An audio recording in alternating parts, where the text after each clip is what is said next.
ஆச்சி மசாலா. எந்த சமையலும் ருசி தேடும் ரகசியம். 20 ரூபாய். நாடே உற்று நோக்கும் 5 மாநில தேர்தல் முடிவுகள். அடுத்த 5 ஆண்டுகள் ஆளப்போவது யார்? நாளை வாக்கு எண்ணிக்கை.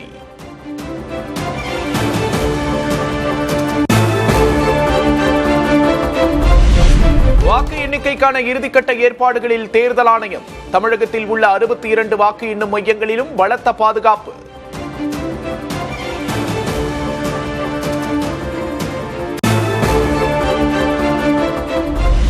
தமிழகம் முழுவதும் நாளை பாதுகாப்பு பணியில் 1 லட்சத்திற்கும் அதிகமான காவலர்கள்.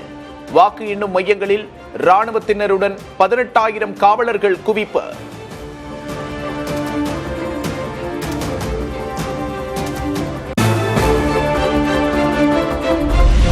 நாளை வாக்கு எண்ணிக்கை நடைபெறவுள்ள நிலையில் காவல்துறை கொடி அணிவகுப்பு. வன்முறை போராட்டங்கள் நிகழாவண்ணம் தீவிரப்படுத்தப்பட்டுள்ள கண்காணிப்பு.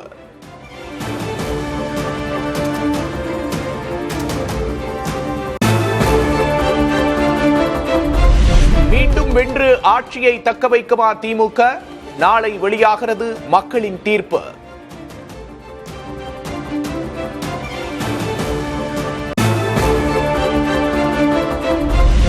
ஆட்சியை கைப்பற்றி மீண்டும் முதல்வராவாரா எடப்பாடி கே பழனிசாமி? ஆர்வத்தோடு எதிர்பார்க்கும் அதிமுகவினர்.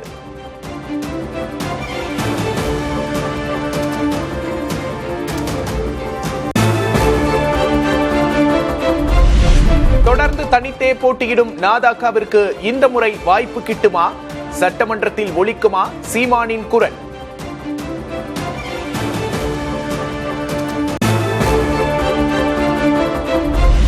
தேர்தல் முடிவுகளில் எத்தகைய தாக்கத்தை ஏற்படுத்த போகிறார் தவேக தலைவர் விஜய்? மக்கள் மனதில் இருப்பது என்ன? நாளை தேர்தல் முடிவு.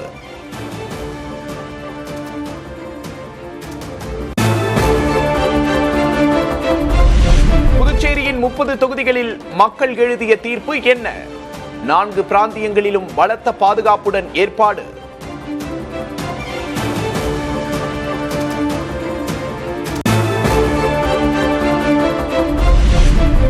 வெற்றியை பதிவு செய்யுமா பினராயி விஜயன் தலைமையிலான இடதுசாரி கூட்டணி?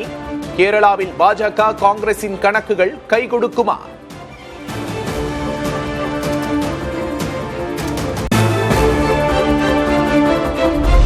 அசாமில் 3வது முறையாக ஆட்சியை பிடிக்குமா பாஜக கூட்டணி?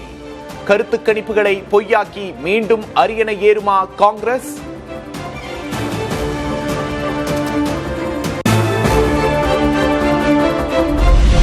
அனல் பறக்கும் போட்டியில் ஆட்சியை பிடிக்கப் போவது யார்?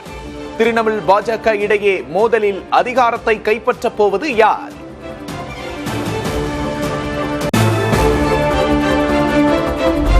மேற்கு வங்கத்தில் கூடுதலாக 242 பார்வையாளர்கள் நியமனம். அமைதியான முறையில் வாக்கு எண்ணிக்கையை நடத்த தேர்தல் ஆணையம் நடவடிக்கை.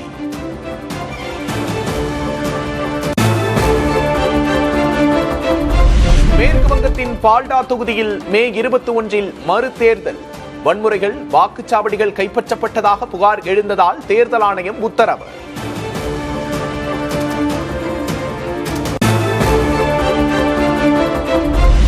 வாக்கு எண்ணிக்கை விவரங்களை பொதுமக்களும் அறிந்து கொள்ளும் வகையில் தேர்தல் ஆணையம் ஏற்பாடு.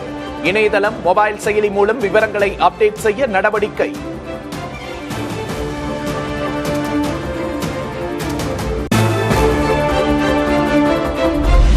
தேர்தல் முடிவுகளை உடனுக்குடன் வழங்க அதிகாலை 5 மணி முதல் புதிய தலைமுறையில் சிறப்பு நேரலை. நொடிக்கு நொடி அப்டேட்டுகளுடன் தொகுதி வாரியான விவரம்.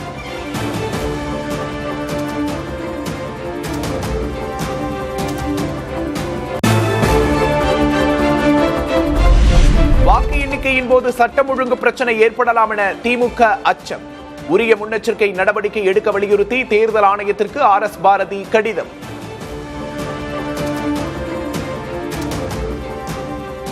வாக்குச்சாவடி எண்ணிக்கை நடைபெறுகிற இடத்திலே திட்டமிட்டு ஏதேனும் செய்வார்களா என்கின்ற ஒரு சந்தேகம் எனக்கு ஏற்படுகிறது.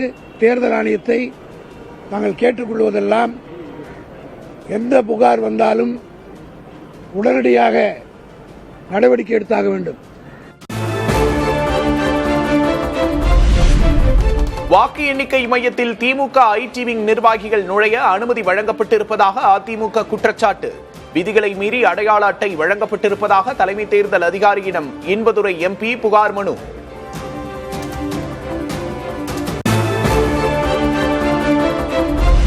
தமிழகத்தில் பொறியியல் படிப்புகளுக்கான ஆன்லைன் விண்ணப்ப பதிவு தொடக்கம். ஜூன் 2ஆம் தேதி வரை இணையதளத்தில் விண்ணப்பிக்கலாம்.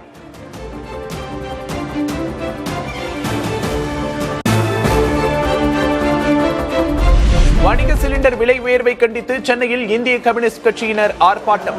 சிலிண்டருக்கு மாலை அணிவித்தும் சாலையில் விறகு அடுப்பு மூட்டியும் போராட்டம்.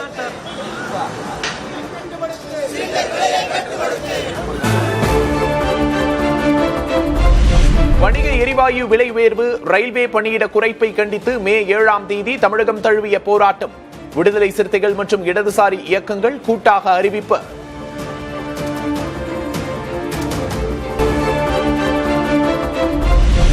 சேலம் மாவட்டம் மேட்டூர் அருகே வாழை மற்றும் தென்னை மரங்களை துவம்சம் செய்த சூறைக்காற்று. உரிய இழப்பீடு கிடைக்க அரசு நடவடிக்கை எடுக்க வேண்டும் என்று விவசாயிகள் கோரிக்கை.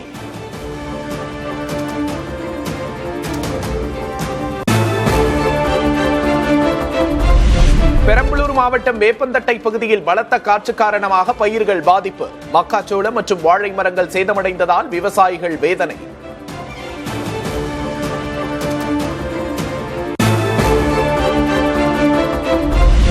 நாளை தொடங்குகிறது கத்திரி வெயில் காலம். காலை 11 மணி முதல் 3 மணி வரை பொதுமக்கள் வெளியே செல்வதை தவிர்க்குமாறு அறிவுறுத்தல்.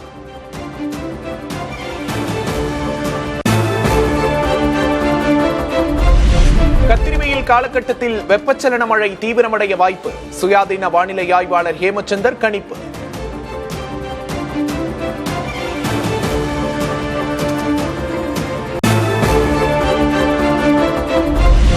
கோவை வெள்ளியங்கிரி மலையில் பக்தர் ஒருவர் மயங்கி விழுந்து உயிரிழப்பு. வெள்ளியங்கிரியில் இந்த ஆண்டு உயிரிழந்தோரின் எண்ணிக்கை 7ஆக அதிகரிப்பு.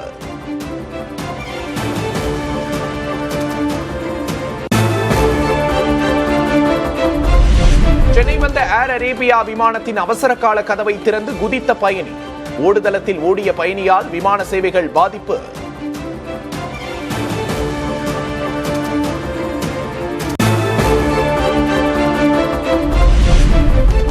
கன்னியாகுமரி பாரசாலை மகாதேவர் கோவிலில் பூரம் திருவிழா கோலாகலம். பாரம்பரிய மேளவாத்தியங்கள் முழங்க உற்சாக ஊர்வலம்.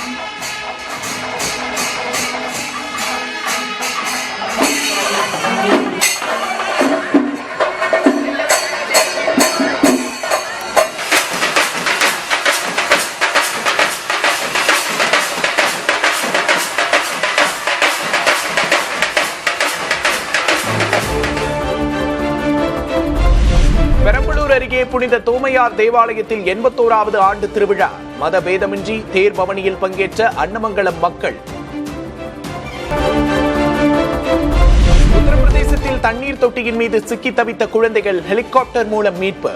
போர்க்கால வேகத்தில் செயல்பட்டு பத்திரமாக மீட்டது இந்திய விமானப்படை.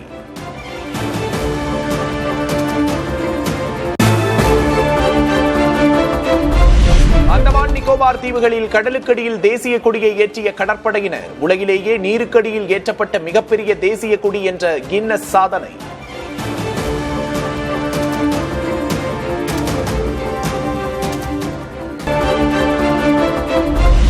டெல்லியில் விவேக் விகார் பகுதியில் அடுக்குமாடி குடியிருப்பில் பெரும் தீ விபத்து. 9 பேர் உயிரிழந்த சோகம்.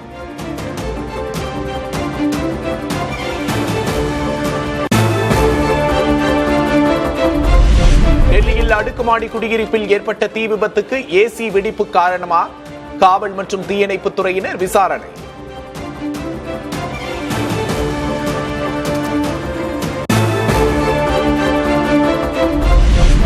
மத்திய பிரதேசத்தில் அணையில் படகு கவிழ்ந்த விபத்தில் மேலும் 2 பேரின் உடல்கள் மீட்பு. உயிரிழந்தோரின் எண்ணிக்கை 13ஆக உயர்வு. மீட்பு பணி நிறைவடைந்ததாக அறிவிப்பு.